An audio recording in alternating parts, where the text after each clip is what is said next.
Olá, sou o professor Edmárcio Carvalho e esse é mais um ED Pesquisa. Nessa edição, vamos conversar sobre uma temática muito importante para todo o leste mineiro, o Rio Doce, entendendo como um sistema de vida, memória e ciência. Para conversarmos a respeito, recebemos o professor e pesquisador do mestrado em Gestão Integrada do Território, Bruno Capilé, que tem se dedicado a acompanhar e compreender o Rio Doce numa perspectiva interdisciplinar. Bruno, seja bem-vindo ao ED Pesquisa. Obrigado. Boa tarde, boa noite, bom dia. Bruno, prazer te receber aqui. E aí, para a gente começar a conversar, né, sobre o Rio Doce, uma experiência muito comum de quem é da região, né, ou cresceu na região, é o fato de vivenciar aí as enchentes urbanas, né, a partir do Rio Doce. E as suas pesquisas têm pensado aí, a partir da história oral, a proposta de resgatar essas memórias, né? E a gente talvez possa falar aí de memórias sobre enchentes urbanas antes e depois, né, do rompimento da barragem, né, de Mariana em 2015. As suas pesquisas apontam mudanças dessas memórias dessas pessoas antes e depois? Totalmente, Ed. Eu tenho visto nas entrevistas que eu tenho realizado, seja com pescador, com surfista, com morador, sem atividade direta com o Rio Doce, essa mudança da relação com a enchente, né? O que acontecia com a enchente em 3 momentos, antes, durante e depois da enchente, mudou completamente com a chegada do rejeito da Samarco, a partir de 2015. Então, a primeira grande enchente, 2020, ninguém estava preparado para aquilo, né? Então, foram todos comprar aquelas limpador de jato de água da Karcher, foram comprar enxada, então tinha toda uma série de conhecimento imaterial que não tinha antes. Na segunda enchente, após o desastre crime, em 2022, aí sim, todo mundo já estava preparando para isso, inclusive a prefeitura, né? Obviamente marcando essas relações de poder e desigualdade social, privilegiando alguns bairros em detrimento de outros. Como a gente vê no caso de Ilha dos Araújos, ser o primeiro bairro a ser limpo, e Santa Rita e outros bairros de São Paulo são escanteio, né? Infelizmente, tem deixado a desejar a limpeza da prefeitura.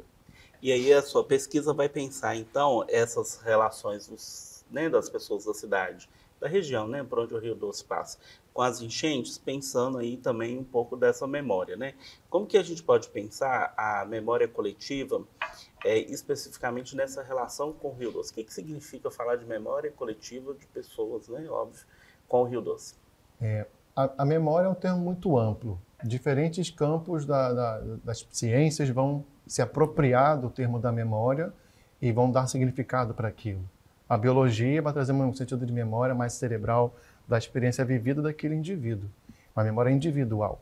A gente pensa também que a memória, do ponto de vista da história, da sociologia, ela é coletiva, como você trouxe a memória coletiva, um termo de Maurice Halbwachs que trouxe. Ela é compartilhada entre as pessoas e transmitida ao longo de gerações. E muitas vezes a pessoa compartilha aquela memória coletiva sem ter vivido aquele evento. Isso é muito marcado aqui em Valadares com a enchente de 79. Muitos falam, mas não foi tão alto quanto a enchente de 79, não foi tão dramático, tão assim, muito figurativo, muito marcante. E as pessoas são mais jovens do que eu nasci em 83. Então, assim, essa memória compartilhada mostra, assim, para quem não está preparado a analisar isso, que a pessoa está delirando, está inventando, mas isso faz parte, né? A memória, em grande parte, é uma invenção coletiva, mas vivida. Isso vai mudando e moldando conforme as narrativas.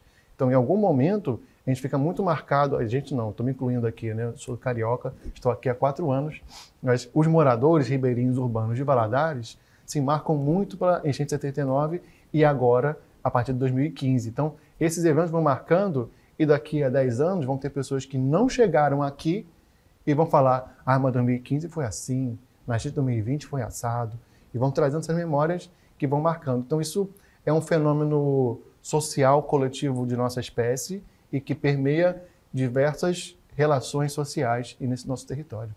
E aí essas memórias coletivas, né, sobre as enchentes, elas também perpassam pela a questão da solidariedade, né? É comum na cidade, quando tem uma enchente, né, há toda uma mobilização também nesse sentido.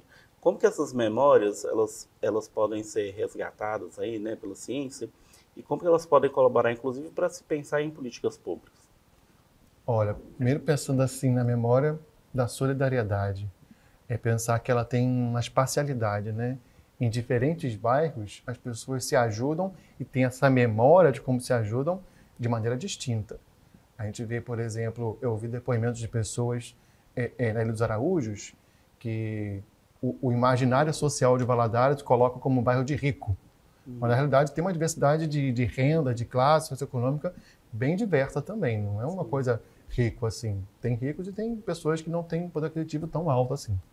E lá, quando as pessoas se ajudam, acontece um fenômeno que eu acho interessante, que as pessoas falam assim, eu nunca falei com o meu vizinho, mas depois daquela enchente, aí em 95, 87, vamos falando das enchentes, né? Aí passou a conhecer, falar e conviver naquele momento da água tá alta. E depois, quando passa um mês, 2 meses da enchente, já muitos voltam a não se falar. Diferentemente de outros bairros, Santa Rita, São Tarcísio, Santa Terezinha, São Paulo, em que as pessoas já se conheciam, já tinham uma conexão, às vezes se odeiam. Tinha uma entrevistada que ela falou assim, as pessoas se odeiam, mas quando chega a hora de se ajudar, se ajuda, esquece os problemas, depois volta a se odiar com calma. Isso é interessante, né? E, por outro lado, né, a gente pensando ainda no fenômeno das enchentes, né, em torno do Rio Doce, né, o seu trabalho ele usa muito a ecologia política e para pensar um pouco a partir também da história ambiental, pensar um pouco sobre os sedimentos, né, que popularmente a gente pode falar que o sedimento seria aquilo que está no fundo do rio. Né? Como que a ciência lida com isso? O que, que tem no fundo do Rio Doce, né, para quem está nos assistindo, e qual que é a importância de parar e estudar isso? Tem tanta coisa nesse fundo do Rio Doce, nem consigo começar. Em 20 minutos não tem como dar conta disso. Mas primeiro que você falou de ecologia política, é uma dimensão interdisciplinar em que a gente vê as relações entre espécies, a nossa espécie, o ambiente, aquela coisa tradicional da ecologia, mas junto a isso a dimensão política, que é uma dimensão de poder. Então a ecologia política está vendo o poder, os conflitos, os acessos, as desigualdades num dado espaço geográfico. E aí nisso, esse nosso espaço aqui do leste de Minas foi marcado pela mineradora, foi marcado por história de desmatamento, marcado por uma série de fatores que modificaram a dinâmica do solo e aumentou a erosão e o assoreamento. Ou seja, teve um aumento de sedimentos no Rio Doce ao longo de um século e mais.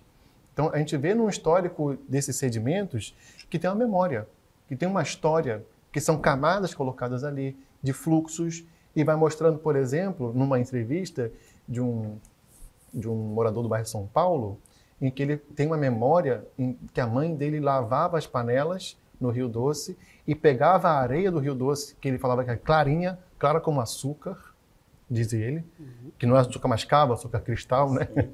E a mãe dele areava as panelas e ficava brilhando a tal ponto que o brilho cegava com a luz do sol, como se fosse um espelho. Então, estou trazendo trechos aqui da entrevista que vai estar num site que a gente vai lançar, Vozes do Rio, no dia 31 de outubro deste ano, no Seminário Integrado do Rio Doce. E vai mostrando assim, essa memória que ele tem da mãe, que era na época dos anos 80, não tem mais hoje em dia esse tipo de utilização. É uma outra memória já de medo, nojo desse sedimento que tem agora. Então, ao longo desses anos, seja pelo desastre ou até antes, a gente não pode botar tanta culpa no desastre. A situação ambiental do Rio Doce já não estava mil maravilhas antes de 2015. E aí o esgoto e o assoreamento vai trazendo uma modificação dos sedimentos que muda a relação das pessoas e muda essa memória que elas têm com o Rio Doce. É isso importante você falar, porque realmente, né, antes do crime, né, de Mariana, né, a questão da Samarco, o Rio Doce realmente, visivelmente, para quem não entende da área, né, via o rio, ele estava completamente verde, né, uma cor muito estranha. E aí depois da questão, né, do crime de Mariana, se tem aí uma outra perspectiva de ver o rio, né, com toda a questão da lama. E aí a gente vai pensar, a gente pode pensar, né, e é isso que eu quero saber de você, como que é essa relação, né, a perspectiva de uma memória depois, né, do rompimento da barragem em 2015, de uma relação de luta e de luto da população com o rio, com a presença do rio e a utilização do rio como um recurso natural? Tem, e há uma disputa, né? Essa memória, essa narrativa do rio antes, é uma disputa. Por exemplo, foi se esquecido de episódios que teve no início do século XXI, e isso foi uma pesquisa que a gente fez através dos jornais e de entrevistas também, de um boom de algas cianofícias que comprometeu o abastecimento de água aqui em Valadares. Isso, e como é que se ocorre essas coisas, né? Voltando ao sedimento. Vou falar só sobre sedimento há muito tempo. Existem os sedimentos mais pesados, como areia e tal, que vão para o fundo, nessa dinâmica de força de água que tem aqui, e tem um sedimento mais pequenininho que fica boiando. E aí, repara você, ou quem estiver assistindo a gente, como que acontece em épocas como agora, outubro, que as chuvas ainda não chegaram, o rio está abaixo e a força das águas está mais fraca. E aí os sedimentos que caiu, não tem muito mais em suspensão, então ele fica mais claro. Então parece que ele está mais limpo, mas é só menos sedimento. A poluição biofísica de metal pesado está ali, a poluição biológica dos esgotos estão ali também, e vai marcando esse rio que parece limpo, mas é só menos sedimento. E aí, ao mesmo tempo, menos sedimento significa mais luz entrando. Mais luz entrando, vai ter o aumento das algas, que vão liberar neurotoxinas, que vão comprometer o abastecimento de água. Então, essa dinâmica de sedimento e tudo mais vai marcar todo um ecossistema fluvial que afeta diretamente o nosso dia a dia, né? Independente da chegada da lama da Samarco. Quando chega a lama, é só mais uma complicação. Então, aí, a gente tem que ver que a dinâmica do rio é uma dinâmica que ocorre das chuvas e falta de chuvas dentro de um ano, e, ao mesmo tempo, ao longo dos anos, essa temporalidade dessa dinâmica de assoreamento, de metal pesado, ou, futuramente, a tendência é limpar, né? A gente vê que as usinas de Baguari e de Candonga vão liberando os sedimentos e, sei lá, daqui a uns 30, 40 anos, a tendência é limpar, se não houver outro rompimento das tantas barragens que estão em risco aí acima da gente.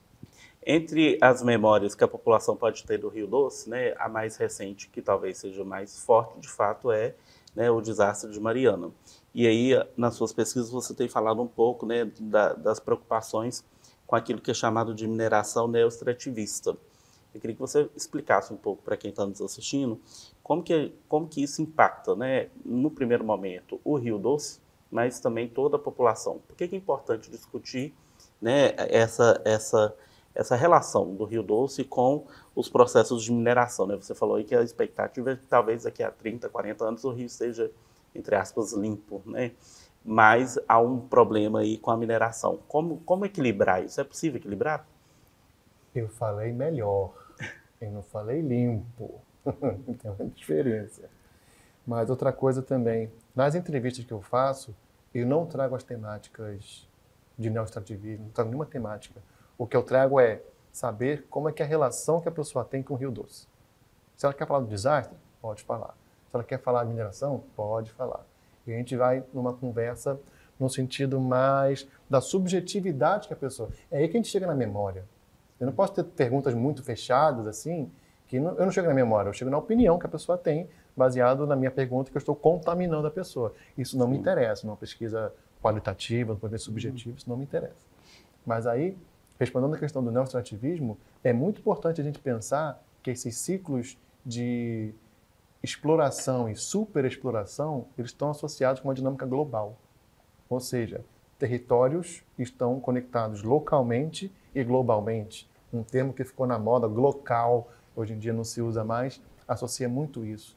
Então, por exemplo, no início do século XXI, em toda a América Latina, ela foi marcada por preços altos das principais commodities de construção civil, né? O ferro, o aço, assim como a soja. Tudo isso era um reflexo de como a China estava crescendo, de como a Europa estava consumindo, de como o Oriente Médio estava importando coisas do Brasil e de toda a América Latina. E aí, isso sustenta um crescimento do PIB, isso sustenta a chegada dos governos progressistas na América Latina, né? A gente vê Lula, a gente vê na Colômbia, a gente vê na Venezuela o Hugo Chávez, na Bolívia o Morales e uma série de outros, na Argentina também, surfando na onda do neoextrativismo, ou seja, exporta, exporta, exporta, exporta. O problema é, o preço alto não se sustenta. A dinâmica global, sempre, antes do capitalismo existir, já tinha dinâmica de preços. Isso é uma questão econômica. O que acontece é, quando abaixa, os acionistas querem manter o próprio lucro, eles pressionam a diretoria, que pressiona os engenheiros, que pressiona os trabalhadores, aumenta o número de acidentes de trabalho e aumenta os desastres. Isso é calculado. Isso está na planilha de cálculo de uma grande mineradora. O que não está na planilha é qual vai ser o impacto social e ambiental do desastre que vai ser, mas o impacto do risco financeiro está ali. Então, não podemos perceber a questão da memória enquanto um local da pessoa vivendo aquela experiência sem conectar com uma coisa global de preços que está afetando essa experiência da pessoa, né? Então, por isso que eu conecto as coisas. E aí essa memória, de certa forma, ela vai ser, né, global. A dimensão do global vai chegar lá na ponta, né, na casa das pessoas, com a relação que ela tem com o Rio Doce, né, a depender, por exemplo, de um outro desastre, né, e vivenciar tudo aquilo que na nossa memória mais recente a gente vivenciou em 2015. Para a gente poder encerrar, eu queria que você falasse um pouco de qual que é o papel da ciência, né, e, sobretudo, no mestrado em gestão integrada do território, para a gente pensar esses processos, né, de recuperação, de pensar aí, né, em justiça ambiental e do cuidado, né, que todos nós precisamos ter com o Rio Doce. O primeiro ponto é perceber a necessidade de reconhecer que é um problema complexo. Não é complicado. Complicado é uma coisa, complexo é outra. Também é complicado, mas isso é complexo. Então tem que ter muitas abordagens, tem que ser interdisciplinar. Esse é o primeiro ponto. O segundo ponto, que é da nossa origem enquanto mestrado, é interdisciplinar do campo das humanidades. Então a gente não vai estar ali coletando água, vendo tecido de peixe para ver metal pesado. Não é a nossa expertise, não temos laboratórios de metal pesado aqui no GIT. Tá? Então esse é o segundo ponto. Outros pontos que tem que ver essas pessoas que estão ali, como elas estão sendo assistidas juridicamente. Então o direito tem esse âmbito. Como é que estão os conflitos estão sendo pensados? Será que é uma questão de resolução imediata, que é um outro tipo de violência, como foi já na repactuação anteriores, em 2016 com a criação da Renova e a renovação dos crimes? Será que é esse caminho? Isso é um estudo interessante que já fizemos aqui, por exemplo, no OBIT, né, com o Diego, com o Aruf. Outros pontos também, como a memória, a subjetividade das pessoas. Então, sim, é perceber no local, no lugar vivido por elas, essa conexão que tem com esse espaço como um todo. E aí o território faz sentido, né? Esse território vivido, o território dos homogeneizados, não somente o território de uma grande força soberana hegemônica investindo dinheiro ali, mas de quem vive, de quem sorri, de quem sofre, de quem toma banho, ou de quem tem medo de tomar banho na água do rio. E assim, essa aproximação dessa memória vai fazer sentido para dar significado e buscar uma resolução mais justa, né? Como temos visto por aí cada vez mais, né? E aí, né, considerando essa temática e a importância dela para a nossa região, a Univale vai sediar, né, o CIRD. Eu queria que você falasse um pouco do CIRD e fizesse o convite, né, para quem está nos assistindo, para participar com a gente. Essa é uma dimensão territorial muito necessária, que desde 2015, no ano que teve o rompimento da barragem, ocorreu o primeiro CIRD, né, Seminário Integrado do Rio Doce. São várias organizações que estão responsáveis ali. A Univale é uma das principais, junto com a Caritas, com o Fórum Permanente de Defesa da Bacia do Rio Doce e tantas outras, junto a universidades como o FOP, o FJF de GV e por aí afora, o FV e outras mais. O que acontece todos os anos, em novembro, estamos nos reunindo e juntando 3 aspectos muito importantes para a justiça ambiental. Primeiro, o atingido. Ele tem voz, todo mundo tem voz, mas poucos têm ouvidos para escutar essa voz. Então, o CIRD é um ouvido para escutar essas vozes. Outro ponto são os acadêmicos, são as pesquisas sendo feitas, do ponto de vista de humanidades ou ambientais, está sendo debatido já, 10ª versão agora, vai começar em 27 de outubro desse ano, no YouTube do TV Univale. O outro ponto também são os envolvidos na justiça, promotores, juízes e outros figuras importantes do Estado brasileiro, do judiciário ou do executivo, que estão ali dando um retorno, escutando, uma questão de respeito e de também entender melhor como é que é essa dinâmica. Porque se o atingido e o promotor não estão se vendo, que justiça vai ser essa? Porque os diretores da Vale estão vendo os promotores. Então, essa gangorra do poder tem que estar equilibrada e o CID tem sido esse caminho já nessa 10ª versão e todas as outras também. Então, convido a todos, quem puder assistir na TV Univale no YouTube, ou presencialmente em Mariana também, vai ser a Romaria das Águas no dia 8 de novembro, presencialmente lá. Estamos esperando aí mais de 5.000 pessoas fazer a Romaria das Águas. Estão todos convidados. Se não puder assistir por algum motivo, vão ficar no YouTube depois para poder assistir com calma.